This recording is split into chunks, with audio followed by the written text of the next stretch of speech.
I was reborn. I returned to the very day my husband Michael Johnson said he wanted to leave the army and go into business. Outside the window, the poplar trees in the military compound drooped under the scorching afternoon sun. The cicadas' cries grew louder and louder, their shrill song gnawing at my nerves.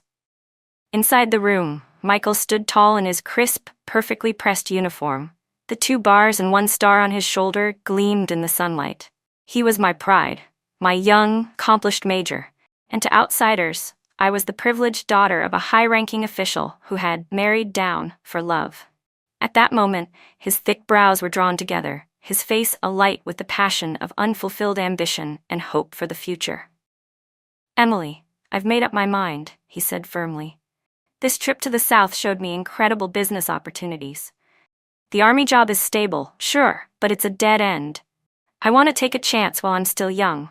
I've already submitted my resignation." His voice sounded exactly as I remembered, steady, confident, and leaving no room for doubt. I looked at him quietly, my heart tightening as though an invisible hand had gripped it, the pain so sharp I could barely breathe. It was those very words that had marked the beginning of my tragedy in my previous life. Back then, I was completely carried away by the dream he painted. I loved him, deeply, to my bones. From the moment my father's old comrade brought him home, a tall young man in a faded uniform, his eyes bright and honest, his smile shy, I had fallen for him. I ignored my parents' objections, ignored the gap between our families, and married him without hesitation. After our marriage, I used every bit of my family's influence and resources to pave his path, helping him rise step by step from a rural soldier to the position he held then. So when he said he wanted to start a business, I didn't think twice. I gave him all our savings and even took out the 200,000 yuan my parents had left me for emergencies. I foolishly believed we were a team, working together for a better future. But reality was cruel. His ventures failed one after another. Each time he lost everything, came home dejected, held me in his arms, and said, "I'm sorry, honey, I failed again. But trust me, next time, I'll make it." And every time, I believed him. Every time, I covered the losses he left behind. I put aside my pride and temper, learned to run the household, lived frugally, and saved every penny so that he and our son could have the best. Until the day I lay on that cold hospital bed, dying from late-stage cancer, needing targeted treatment to stay alive. That was when I finally discovered the truth. The joint account I thought had long been empty wasn't empty at all. Every supposed business loss, every missing sum had been transferred, millions at a time, into another woman's account. Her name was Samantha Lee. She was his white moonlight, the first love he had met years ago during his rural assignment. What's even more ridiculous was that the house we had lived in for 10 years, the one I bought with my dowry, had her name, Samantha Lee, clearly printed on the property deed. The marriage I had once been so proud of turned out to be a 15-year-long, carefully orchestrated lie. I, Emily Parker, the only daughter of a powerful family, had been nothing more than a fool, a bottomless source of money and connections for him to climb higher. Michael hadn't married me out of love. He married me to use me, to step upward, to take my money, and to support the woman he truly loved and their illegitimate child. Before I died, my son, Ethan Johnson, knelt beside my hospital bed, crying and begging, "Mom, please hold on, I'll ask Dad to bring the money back so you can get treatment." I held his cold little hand, unable to speak a word. And then I saw Michael standing at the doorway of the hospital room, looking at me with the cold indifference one reserves for a stranger.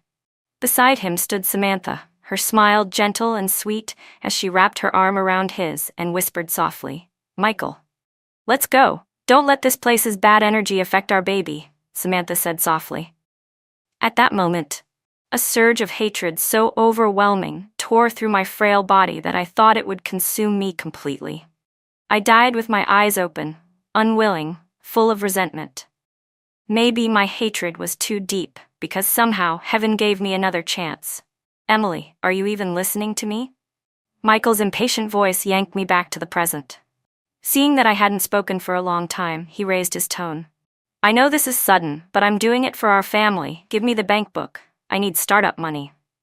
He held out his hand, as if that money had always been his to control. I blinked, my mind snapping into focus. My gaze moved slowly from his handsome but deceitful face to the wall calendar. August 12, 1998. It wasn't too late. Everything could still be changed. I took a deep breath, forcing down the storm in my chest as my expression turned cold. Standing up, I walked to the bedroom and unlocked the drawer. Inside was the familiar blue bank book. Michael's eyes lit up instantly, his lips curling into a confident smile that reeked of entitlement. As I stepped closer and reached out, he extended his hand eagerly to take it. But just before he could touch it, I quickly pulled it back and shoved it into my pocket. Meeting his startled gaze, I said coldly, word by word, "I'm not lending you this money." The smile on his face froze. He stared at me in disbelief. "Emily, what's that supposed to mean? This isn't a loan. It's our shared money, our marital assets. It's an investment in our future." I let out a bitter laugh and met his eyes head-on. "Michael, does your future include me?" "What nonsense are you talking about?" he snapped, like a cat whose tail had been stepped on. His voice rose, his composure cracking. "I've worked myself to the bone for this family, and you say something like that? Emily, are you throwing another one of your spoiled princess fits again?" That line again. In my past life, every time I questioned him, even slightly, he'd use that same accusation to shut me down, to make me feel unreasonable, selfish, ungrateful. But this time, I wasn't falling for his manipulation again. "You know exactly what I'm talking about," I said sharply. I had no patience left to argue. I turned to go back to the bedroom, but suddenly his hand shot out and clamped around my wrist, hard enough to crush bone. "Give me the bank book," he growled, his voice low and dangerous, his eyes glinting with something dark. "Don't make me use force, Emily." Pain shot up my arm, but my gaze stayed icy cold. "Try it, Michael. Go ahead, see what happens." I met his stare without fear. "Don't forget how you got that uniform you're so proud of. Without my father, you'd still be farming in that little village. You dare lay a hand on me? Believe it or not, I could have my dad strip that uniform off you tomorrow." The mention of my father, General Parker, was the one thing he could never overcome. Sure enough, his face went pale, and his grip loosened slightly, though he still didn't let go. "So that's it? You're using your father to threaten me now?" He spat, his chest heaving with anger.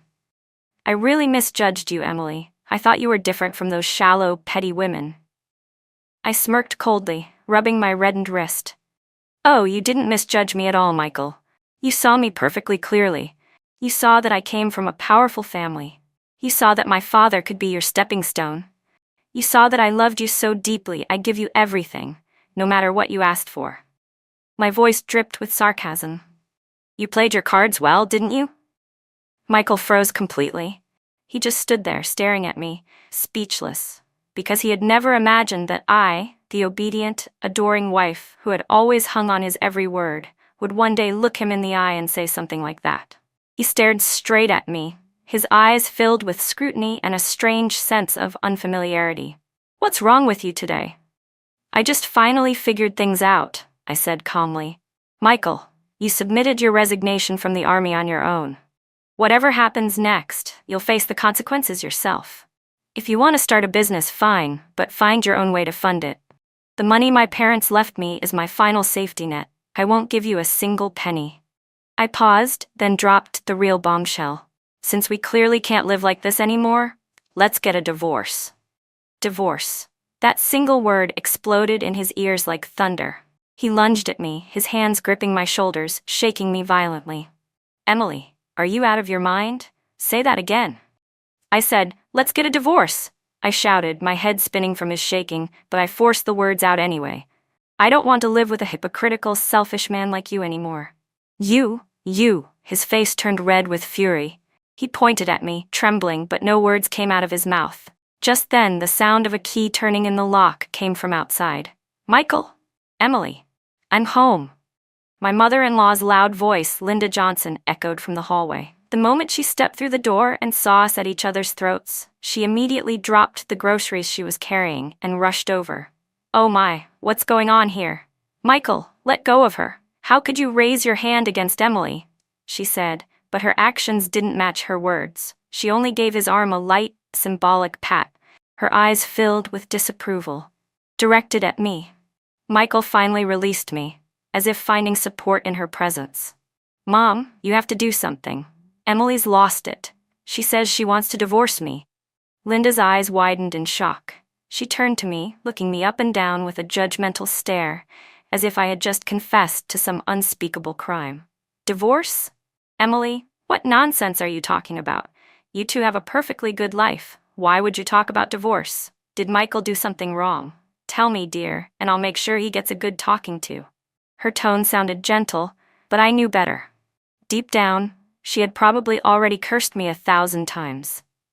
In my previous life, she had always been like this, always siding with her son. When Michael's business failed, she'd hint and gossip that I wasn't a lucky wife, that I didn't bring him success. When I gave birth to a son, she still found fault, complaining that I hadn't given her a granddaughter to carry on the family line. Whenever I so much as disagreed with her, she'd spread rumors around the military compound that her daughter-in-law was spoiled and unfilial. Mom, don't bother asking, Michael cut in before I could reply. She's just having one of her spoiled princess tantrums again. She's mad because I didn't do what she wanted. Spoiled princess? I laughed bitterly. Michael, you're throwing away a bright military career for this so-called business opportunity, draining every last cent of our savings, and I'm the one being unreasonable for objecting? Mom, you tell me, do you think what he's doing makes any sense? I turned the question toward Linda directly. She froze for a moment, clearly not expecting me to confront her so openly. Her eyes flickered as she cleared her throat, putting on a tone of fake concern. Emily, she said slowly, Michael's doing this for the sake of the family. A man needs to have his own career. And look around, policies are getting better every year. Everyone who's gone into business is making money these days, Linda said earnestly. We can't hold Michael back, can we? Besides, you're husband and wife. What's yours is his. Why draw such a hard line? A family should think and work as one. What's mine is his. I let out a cold laugh. Now I see it clearly, you're all the same. My voice was icy as I said, this money was left to me by my parents. It's not part of our marital assets. If Michael wants to start a business, that's his decision, but he's not getting a single cent from me. And as for the marriage, I'm done. We're getting a divorce, whether you like it or not. Linda's face darkened immediately, her kind and gentle mask falling away. Emily, don't be ungrateful. If it weren't for your family's background, do you think my son would have married you? Now that your wings have grown, you want to kick him aside? I'm warning you, over my dead body. As long as I'm alive, you're not divorcing Michael. Michael joined in coldly. Don't forget, Emily. You're part of the Johnson family now. You were born a Johnson's wife, and you'll die a Johnson's widow. Looking at the mother and son standing there with their twisted faces, I felt nothing but disgust. I couldn't even stomach another word with them.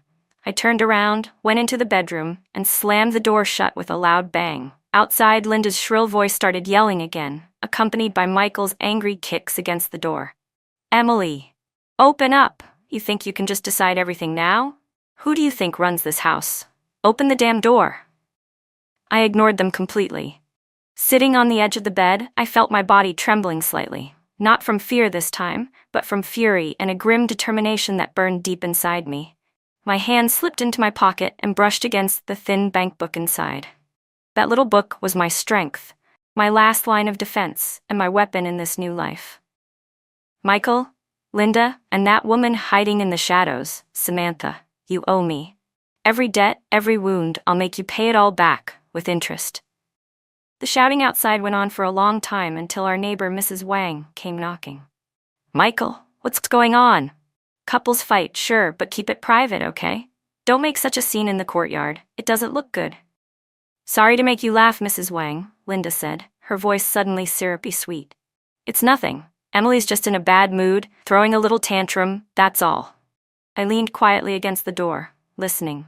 After a while, the living room finally grew quiet. I guess they were huddled together, coming up with their next move. Sure enough, a few minutes later, there was another knock at my door.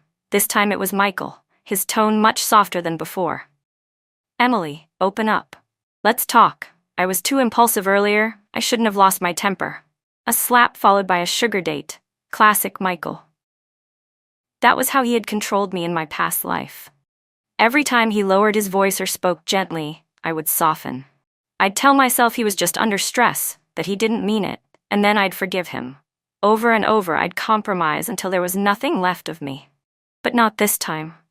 Now his voice only made my stomach turn. I stayed silent. He knocked a few more times, and when I didn't respond, he started talking through the door.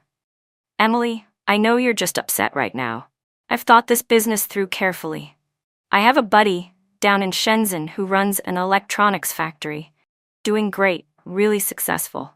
I went to check it out myself, and the market prospects are incredible.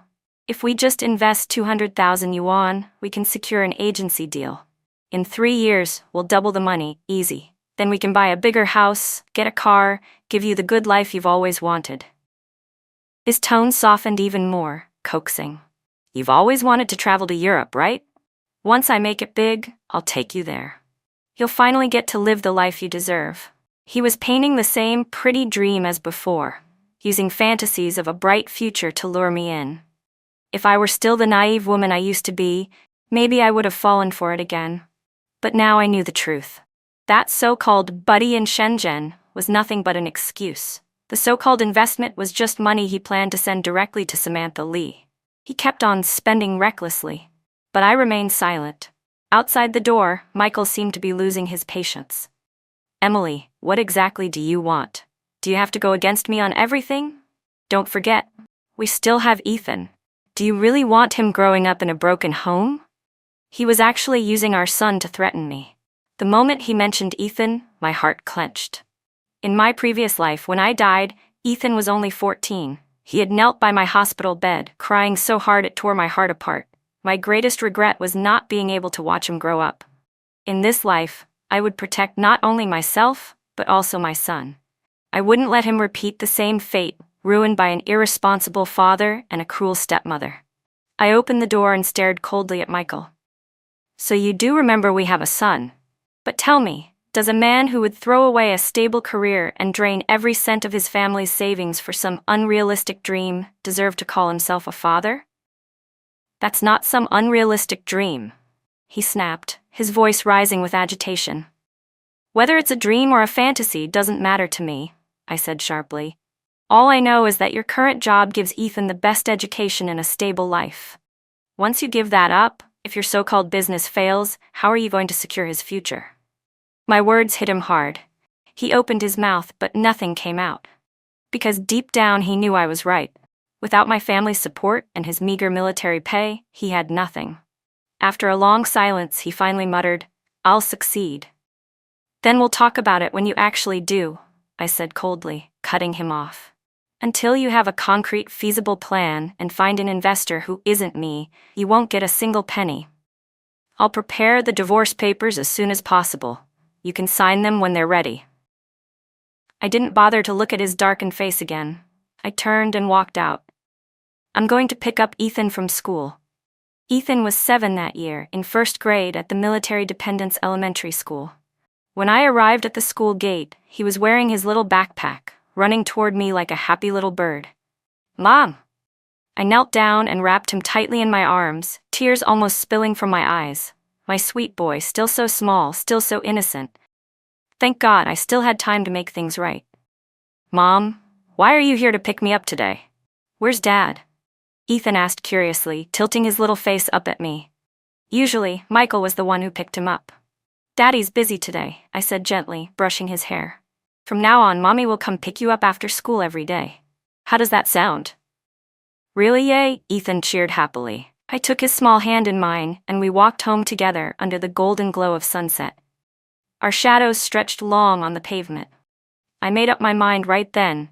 Starting today, I would build a new future for myself and my son. When we got home, Linda and Michael were sitting in the living room, both wearing dark expressions. But the moment she saw me holding Ethan's hand, Linda quickly replaced her scowl with a wide, fake smile and waved. Oh, my sweet grandson's home. Come here, Ethan, come to Grandma. Ethan glanced at me, hesitant, not moving. In my previous life, Linda's obsession with carrying on the family line had deeply affected him. She used to whisper to him constantly, saying things like, if only your mom would give you a little brother. Over time, Ethan had grown distant from her. I crouched down beside him and said softly, "Ethan, go do your homework. When you're done, Mommy will make you something delicious, okay?" "Okay." He nodded obediently and ran to his room. As soon as he disappeared down the hall, the tension in the living room thickened again. The air felt heavy, like the calm before another storm. Linda's fake smile finally slipped. Her voice turned sharp and mocking. "Well, aren't you the ungrateful little snake? Seems I can't even compare to a stepmother in this house." My eyes went cold. "Mom," I said icily, "who exactly are you calling a stepmother?" She smirked, feigning innocence. "Oh, I didn't say any names. If the shoe fits, careful with your words," I cut her off. "You can eat carelessly, but you can't talk carelessly." Straightening my posture, I looked down at her with calm authority. "I, Emily Parker, am Ethan's biological mother. I carried him for 10 months and gave birth to him myself. But some people," I glanced between her and Michael, "seem to have other thoughts. Maybe they'd rather bring some bastard from outside into this house and make me the stepmother." My words hit like a knife, sinking straight into both of their hearts. Michael shot up from the couch, his face turning pale. "Emily, what the hell is that supposed to mean?" Linda froze for a moment before jabbing her finger at me in fury. You're talking nonsense. How dare you slander us like that? My son would never do something so shameful." I looked at their panicked faces and couldn't help a cold, bitter smile. So Linda knew all about Samantha and that illegitimate child, I thought. Maybe she even helped hide it. In my past life, I must have been blind to have treated these wolves as family. "Whether I'm lying or not," I said quietly, "you both know the truth better than anyone." I was done wasting breath on them. "Michael, I'll make this simple for you. You have 2 options. First, stay in the army, keep your job, and stop entertaining any wild dreams. If you do that, I'll postpone the divorce for now. But from this day forward, our finances will be completely separate. You'll hand over your salary card, and I'll manage the household expenses. Second, if you insist on starting a business, then we're done. We'll divorce immediately, and you'll walk away with nothing." "Ethan stays with me." "Walk away with nothing? Why should I?" Michael leapt to his feet, his face red. "This house was bought after we got married. It's our marital property." I actually laughed, tears stinging the corners of my eyes from the absurdity of it all. "You really have the nerve to say that, Michael? The down payment for this house, 200,000 yuan, came from the dowry my parents gave me. Back then, your monthly army allowance was barely 100 yuan. You didn't contribute a single cent, yet you dare call this our house?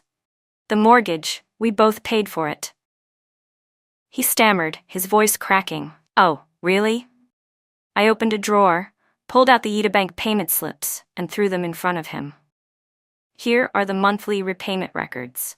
Every single payment came from my salary account. And what about your allowance? You spent it on cigarettes, liquor, sent money to your mother and relatives back in your village. What exactly did you contribute here?" The evidence was clear as day. Michael's face turned red, then white, then red again. He couldn't utter a single word. Seeing her son cornered, Linda lunged forward, trying to snatch the receipts. "Let me see those. I don't believe it. My son sends me money every month. How could he not have any?" I shoved her back and quickly gathered the papers. "You'll see these again, in court. You vile woman." Linda was trembling with rage, her voice shaking. "Our Johnson family must have been cursed for 8 generations to marry a jinx like you." "Right back at you," I said coldly. "Guess we were all unlucky. This was a battle I had to win, for Ethan and for the woman I used to be, the one who died miserable and betrayed." That night, Michael and I slept in separate rooms. Around midnight, I woke to the sound of muffled voices in the living room. "Mom, what do we do now?" It was Michael's voice, low, angry, anxious. "She's not buying it anymore. And she knows about Samantha." "How should I know what to do?" Linda hissed back. "It's all your fault," that Linda hissed in a low voice. "You couldn't keep your mouth shut. You just had to bring it up today. Samantha's been pushing, saying if you don't send the money soon, her kid won't be able to pay his school fees. How was I supposed to know she'd act like she's lost her mind today?" Michael muttered bitterly. "She used to believe everything I said." Enough, Linda snapped. "Complaining won't fix anything now. The priority is to calm her down. You can't let her go running to your father-in-law. You know exactly what kind of temper that man has. If he finds out you've been seeing another woman, he'll skin you alive. Fine, Michael said after a pause. Tomorrow, I'll talk to her again. I'll apologize, play nice, once I get the money. Their voices dropped too low for me to hear the rest, but I didn't need to. I already knew their plan, to pretend to make peace, to win back my trust, and then take my money. They were playing the same old game. Too bad for them. I wasn't the same naive woman anymore. The next morning, just as I expected, Michael put on a new face. He got up early, something he almost never did, and actually made breakfast. He brought it over to me, smiling with fake warmth. "Emily," he said gently, "try this. I made your favorite egg noodles. It's been a while since I cooked for you." I looked down at the perfectly arranged poached eggs floating in the bowl, feeling nothing. In my previous life, moments like this would have melted my heart. I would have thought he was the best husband in the world. Now, I knew better. It was nothing but crocodile tears. I didn't touch the food. My voice was flat. "If you have something to say, just say it." His smile faltered for a second, but he quickly forced it back. "Emily, I was wrong yesterday. I shouldn't have lost my temper. Don't be mad, okay? We can take our time discussing the business. But about my resignation, it's already been submitted. It's hard to withdraw now." "That's your problem," I cut him off coldly. "I made myself very clear yesterday. I'm not giving you any money." "Emily," he said softly, grabbing my hand, his tone pleading. "If not for me, then for Ethan. Please, think about it again. I swear, this time will be different. I'll make it work. Once I make money, I'll cut things off with Samantha completely." He'd finally slipped up. Inside I sneered, but outwardly I stayed calm. "Cut things off? Are you sure you can do that?" "Of course I can," he said earnestly. "I promise, Emily, you and Ethan mean everything to me. I was foolish before, blinded by my own pride, but now I understand, family is what truly matters." If I hadn't been reborn, maybe his performance would have fooled me again. The sincerity in his voice, the way his eyes softened, it all looked so convincing, but I had seen what lay behind it.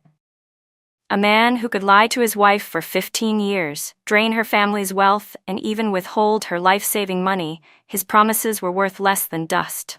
I pulled my hand from his grasp. "Michael, save the act. You're making me sick." He froze, shocked that even now, his words had no effect on me.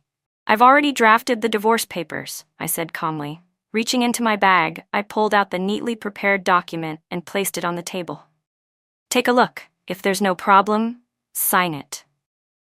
His face went pale when he saw the bold title, Divorce Agreement. "You're serious about this, Emily? Do you think I'm joking? I've had enough of your games." He snatched up the papers and scanned through them quickly, but when his eyes reached the section on property division, where it clearly stated that he would leave with nothing, that Ethan's custody would go to me, and that he would be required to pay 1,000 yuan in child support every month, his face darkened instantly, fury rising like a storm. He suddenly tore the divorce papers into shreds, the pieces fluttering to the floor like falling snow. "Emily, you've gone too far," he roared. "I'm telling you, I won't agree to this divorce. You think you can just walk away over my dead body?" "Then I'll see you in court," I said calmly. "Domestic violence, adultery, and hiding marital assets. What do you think the judge will say when he sees the evidence? Who do you think he'll grant custody of Ethan to?" "You have no proof," he shouted, trying to sound confident, but his voice cracked. "Really?" I reached into my bag and took out a small voice recorder. "I recorded the conversation you and your mother had in the living room last night. Want to hear it?" I pressed play, and my own cold voice filled the silence as I repeated his mother's words. "Samantha's been pushing, saying if you don't send the money soon, her kid won't be able to pay his school fees." "Is that enough evidence for you?" I asked quietly. Michael's face turned deathly pale. He looked like the ground had just opened up beneath him. He had never imagined that I would have prepared something like this. He stumbled back a step, pointing at me, his lips trembling. "Why you? You actually set me up?" "We're even," I said flatly, slipping the recorder back into my bag. "Compared to the 15 years you and Samantha spent deceiving me and draining my family's money, this little trick hardly counts as revenge." Linda, who had been frozen in shock, suddenly snapped out of it and lunged toward me, trying to grab the recorder. I dodged her easily. "Give that to me," she screamed. "Take one more step," I warned coldly, "and I'll send this recording straight to my father's office." My words hit her like a bucket of ice water. She froze mid-step, her face drained of color. My father, General Parker, deputy commander of the military district, was a man known for his integrity and strict discipline. If he learned that Michael had cheated on me, fathered an illegitimate child, and stolen my assets, he would destroy him without hesitation. Forget resigning or starting a business. Michael would be lucky to keep his uniform, let alone his freedom. That was their fatal weakness. "What do you want, Emily?" Michael finally asked, his tone subdued, laced with a hint of desperation. "We were married for years. Do you really have to be this ruthless?" "Ruthless?" I met his eyes, my voice calm and steady.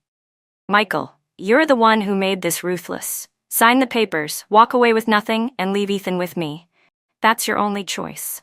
Otherwise, I'll see you in court, and we'll make sure the whole military base knows what kind of man you really are." His fists clenched so tightly that his knuckles cracked, veins bulging across his forehead. I could see the battle raging in his mind, calculating, weighing the risk. He knew that if this went to court, not only would he lose everything, but his reputation, career, and future would all be destroyed. Leaving with nothing would sting, but at least it would save face and give him a chance to quietly transfer out of the army. After a long, heavy silence, he finally ground out the words through gritted teeth. "Fine, I'll sign." I calmly pulled out another identical copy of the divorce agreement from my bag and laid it in front of him. His hand trembled violently as he picked up the pen, but in the end, he scrawled his name, Michael Johnson, across the signature line. As I stared at those 3 shaky letters, I finally exhaled a long breath. The 15-year nightmare was over at last. Holding the signed papers in my hand, I didn't want to spend another minute in this suffocating house. I went to my room and quickly packed my things and Ethan's. We didn't have much, just a few clothes and some books. Most of the furniture and household items had been bought with my money, but I didn't care. I didn't want a single thing from this place. All I wanted was to leave, now, and for good. When I pulled my suitcase and held Ethan's hand to leave, Linda blocked the doorway like a furious lioness. "You're not going anywhere that easily. Ethan is a Johnson. You can't take him away from us." She reached out, trying to grab him. I immediately pulled Ethan behind me, shielding him with my body, my voice sharp and cold. "Michael has already signed away custody. It's written in black and white. If you try to take him, you'll be breaking the law." "I don't care about your laws," Linda shrieked. "He's my grandson, and I won't let you steal him." She started making a scene, her voice shrill and ugly, while Michael sat off to the side like a statue, completely silent and useless. I had no patience left. Pulling out my phone, I said evenly, "If you don't move right now, I'll call my father and let him deal with this." Linda froze instantly. Her glare could have cut through steel, her teeth grinding audibly as she spat. "Fine, you win." She stepped aside, though her eyes burned with venom, as if she wanted to rip a piece of flesh off me. I tightened my grip on Ethan's hand and walked straight out without looking back. The sunlight outside was blindingly bright. I lifted a hand to block it, and for the first time in years, I felt like I could finally breathe. I didn't go straight to my parents' house. As much as they loved me, they were traditional people. If they knew I had gotten divorced, they'd scold me endlessly out of worry. I didn't want them to stress over me, not yet. I decided to wait until everything was settled before telling them. Ethan and I found a small hotel nearby and checked in for the time being. Once we were settled, the first thing I did was go to the bank. I transferred every cent of my personal savings into a new account under my name alone, and I filed a loss report to freeze the joint account. "Michael Johnson," I thought coldly, "you won't get a single penny from me ever again." When I finished, a heavy weight finally lifted from my chest. I glanced at Ethan sitting quietly beside me, reading a picture book, and my heart softened. Without that bloodsucker in our lives, I could finally give my son the life he deserved. With my abilities and family background, we'd be more than fine. We'd thrive. The next morning, I took the signed divorce agreement and all the necessary documents to the Civil Affairs Bureau. When I walked out, holding the small dark green divorce certificate in my hands, I exhaled deeply and smiled for the first time in what felt like forever. "Congratulations, Emily," I whispered to myself. "You're reborn." Now it was time to rebuild, not as someone's wife, but as myself. In my previous life, I had given up everything for Michael, my ambitions, my dreams, my talent. I had become nothing more than a housewife. Yet I wasn't an ordinary woman. I had graduated from one of the country's top finance universities, known even back then for my extraordinary intuition in investment. My professor used to call me a born trader. If it hadn't been for Michael, I might have already built a name for myself in the financial world. But this time, I wouldn't waste my second chance. It was 1998, the dawn of China's booming internet and real estate era.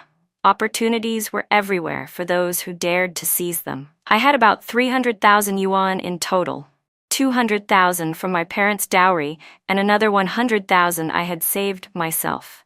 That was a small fortune in those days. I decided to split the money into two parts. One portion would go into the stock market.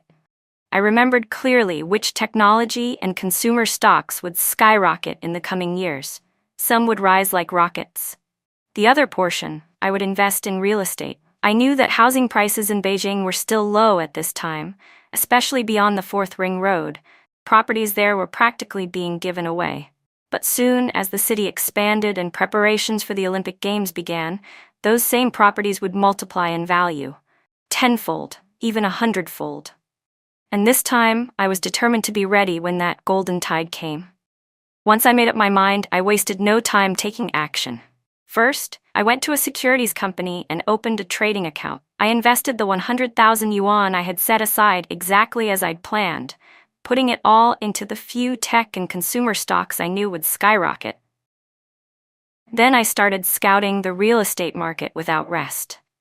My targets were two relatively underdeveloped areas at the time: Wangjing and Tongzhou, both of which I knew would later become prime districts with soaring property prices. After several days of research and visits, I finally settled on a brand new residential complex in Wangjing. Using a little over 200,000 yuan, I bought a 120 square meter 3-bedroom apartment, paid in full. After that purchase, I had very little cash left, but I wasn't worried. I knew these investments would yield huge returns soon enough. Once I had arranged our new home, I transferred Ethan to a nearby international elementary school with a much better education program. Everything was finally moving in the right direction. During this time, Michael called me several times. His discharge request had been approved, but without the money he had planned to take from me, his business dream completely collapsed. On the phone, he cursed at me furiously, blaming me for ruining his life.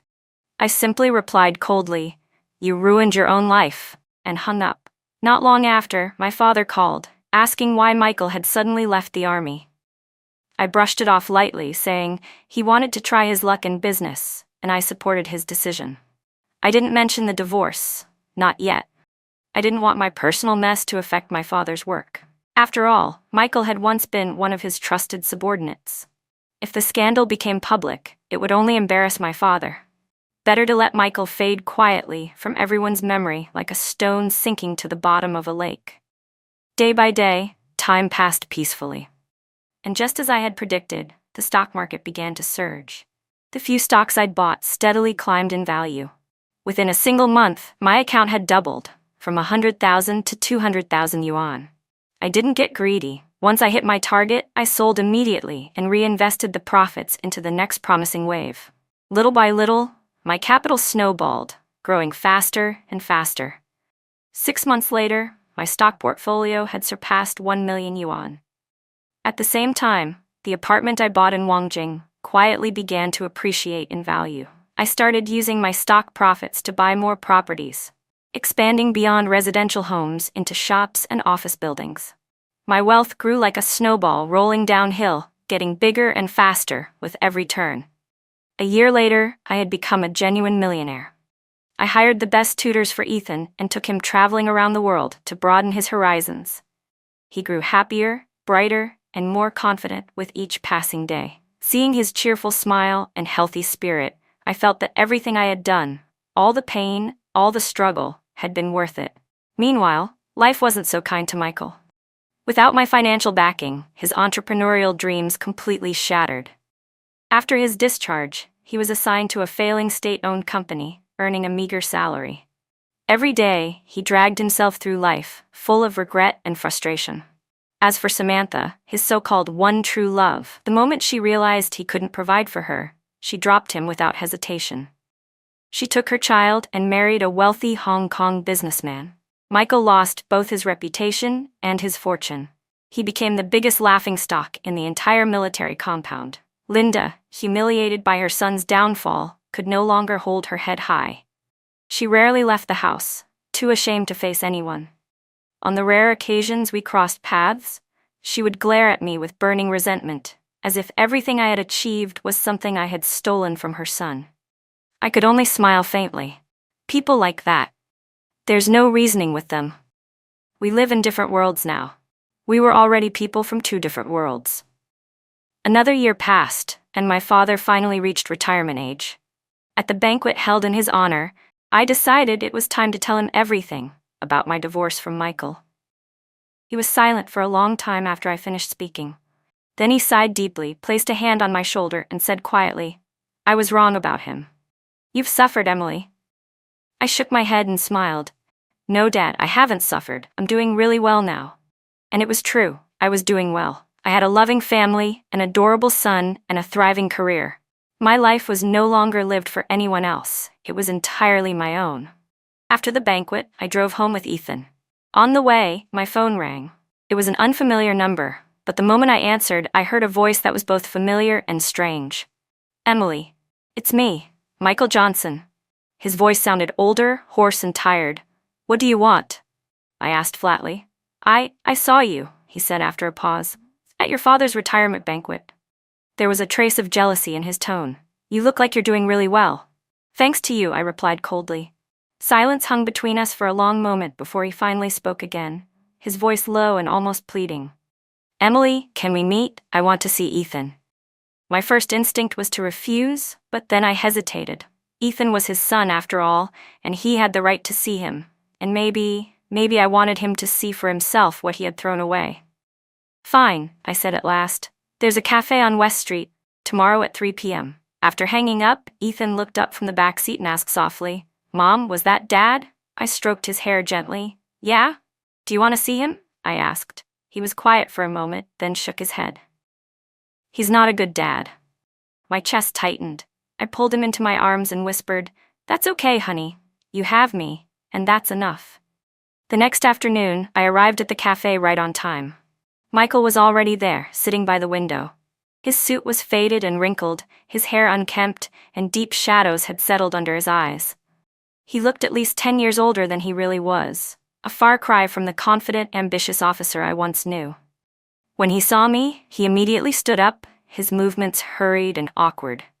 "You came." I nodded and sat down across from him. "Where's Ethan?" he asked, looking around. "He didn't want to come," I said truthfully. A flicker of disappointment and embarrassment crossed his face. "I guess I wasn't much of a father." He gave a bitter laugh that sounded more like a sigh. A waiter came by and we placed our orders. I asked for a latte, he ordered a glass of water. "I heard you've done really well for yourself," he said carefully, watching me with a mix of emotions, admiration, envy, and regret. "I'm doing fine," I said simply, unwilling to offer details. "I just never thought you were so capable," he murmured. "All those years, I thought you were just some pampered rich girl. I figured once you left me, you wouldn't survive a day on your own." I couldn't help but smile, though there was no warmth in it. "No, Michael, you didn't think that. You hoped it." His face stiffened. I continued evenly, my tone calm but sharp. "You hoped I'd fall apart without you. You hoped I'd come crawling back, begging you to take me back, because that's the only way you could satisfy your pathetic pride." His face turned a blotchy shade of red, his lips trembling. "That's not true," he said, his voice rising, but there was no conviction behind it. "Isn't it?" I asked quietly, my gaze steady. "You know the answer better than anyone." I lifted my coffee cup and took a slow sip. "Go on," I said calmly. "Why did you really ask to meet me today? If you're here to borrow money, don't bother." His body stiffened, as if I'd struck the very thought he'd been hiding. He lowered his head, fingers twisting together, silent for a long time before he finally looked up again. His eyes were bloodshot. "Emily, I regret it," he said hoarsely, his voice trembling with a hint of choked emotion. "If only I hadn't listened to Samantha's lies. If only I hadn't divorced you. Maybe things could still be the way they were." "There's no if," I cut him off coldly. "Michael, you're not sorry for divorcing me. You're sorry you lost your cash machine. You're sorry you lost the support of my father. What you really regret is the miserable life you're living now. If your business had succeeded, if you'd become a millionaire, you wouldn't even remember my name." My words sliced through the air like a knife, cutting straight into the ugliest part of his heart. He slumped back into his chair, pale and defeated. I'm sorry," he finally whispered. "You're not sorry to me," I said, looking at him steadily. "The one you truly owe an apology to is Ethan." At the mention of our son, his shoulders trembled. I know. My mom went to see you a few days ago," he said hesitantly. I raised an eyebrow. It was true. Linda had shown up a few days earlier. She was nothing like the arrogant, sharp-tongued woman she used to be. This time, she had come begging me to let Ethan visit her one last time. She said she was dying and wanted to see her grandson before she passed. I had looked at her frail, aged face and felt nothing. You reap what you sow. I told Ethan he could decide for himself. In the end, he shook his head and said quietly, "I don't have a grandma, so I didn't make him go." I repeated it to Michael in an even tone. "I let Ethan choose." He said no. Michael closed his eyes in pain. "It's karma?" he muttered bitterly. Soft piano music played through the cafe speakers, but the silence between us was heavy and suffocating. After a long pause, he spoke again. This time, there was a faint glimmer of hope in his eyes. "Emily, can we go back? For Ethan's sake, let's remarry. I swear, I'll change. I'll take care of you both. I'll hand over my salary card to you, do whatever you say, anything. Just give me another chance." I looked at him, almost in disbelief, as if he'd just told me the funniest joke in the world. "Michael," I said slowly, "are you dreaming? Remarry? What makes you think I'd ever take back someone else's discarded trash?" My words hit him like a slap across the face, cutting straight into what little pride he had left. He shot up from his seat, trembling with rage. The glass of water on the table toppled, spilling across his shirt, soaking him from chest to waist. He stood there, drenched and humiliated, glaring at me with eyes full of resentment and wounded pride. "Emily, don't go too far. Don't forget, Ethan is still my son." "So what?" I asked coolly, folding my hands. "You want to fight me for custody? Go ahead, try it. Let's see what you have to fight with now." He froze, speechless once again, because he knew the truth. He had nothing. No stable job, no home of his own, just a shabby room provided by his company. And me? I was a successful woman with multiple properties, financial independence, and a secure future for my son. He looked like a rooster that had just lost a fight, his defiance collapsing as he sank back into his chair. "Emily, please," he said finally, his voice trembling. "I'm begging you, just give me one more chance." He had dropped every last shred of dignity, kneeling before me with desperate eyes, begging for a mercy I no longer had to give. "I already gave you chances," I said with a cold, bitter laugh. "Do you want to know how many? I gave you a chance the day you handed in your resignation from the army. I gave you chances every time your business failed. I gave you chances even when you took my money to support another woman. I gave you chance after chance, and each time you threw it away. You pushed me farther and farther until there was nothing left, until you completely destroyed every ounce of trust I had in you." I looked straight into his eyes, my voice steady and clear. "Michael, do you know what my biggest regret is?" He looked up at me blankly, tears still clinging to his lashes. "My biggest regret," I said slowly, "isn't everything I sacrificed for you. My biggest regret is meeting you at all." Those words crushed him completely. He broke down right there in the cafe, collapsing over the table like a child, sobbing uncontrollably. People around us turned to stare, whispering quietly, but I didn't care. I didn't spare him another glance. I stood up, paid the bill, and walked out of the cafe. The sunlight outside was dazzling. I took a deep breath and felt as if a heavy weight had finally lifted off my chest. That meeting, our final confrontation, was like a long overdue farewell ceremony. With it, I severed every last thread tying me to the past. Michael Johnson would never again exist in my life. On my drive home, my phone rang. It was my father. "Emily," he said gravely, "I just got a call from Michael's supervisor. He tried to kill himself in his dormitory." My hands tightened on the steering wheel, but inside, I felt strangely calm. "He didn't make it," my father continued quietly. His voice was heavy with sadness. "I see," I replied softly. "He left a note," my father added after a pause.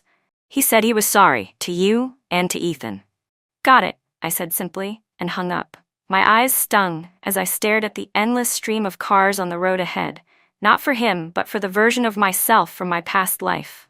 The foolish woman who had loved him so deeply, so blindly, that she'd wasted a lifetime on someone who never deserved it. "Michael," I whispered to myself, "you don't need to apologize. Your death is the best ending for both of us. From now on, the mountains are high, the river's long, we owe each other nothing." When I got home, Ethan was sitting in the living room building a Lego set. The moment he saw me, he ran over and threw his arms around me. "Mom, you're back!" I knelt down and hugged him tightly. "Yes, sweetheart," I said softly. "Mom's back." From that day forward, I knew that Ethan and I would live well. Our new brilliant life was only just beginning.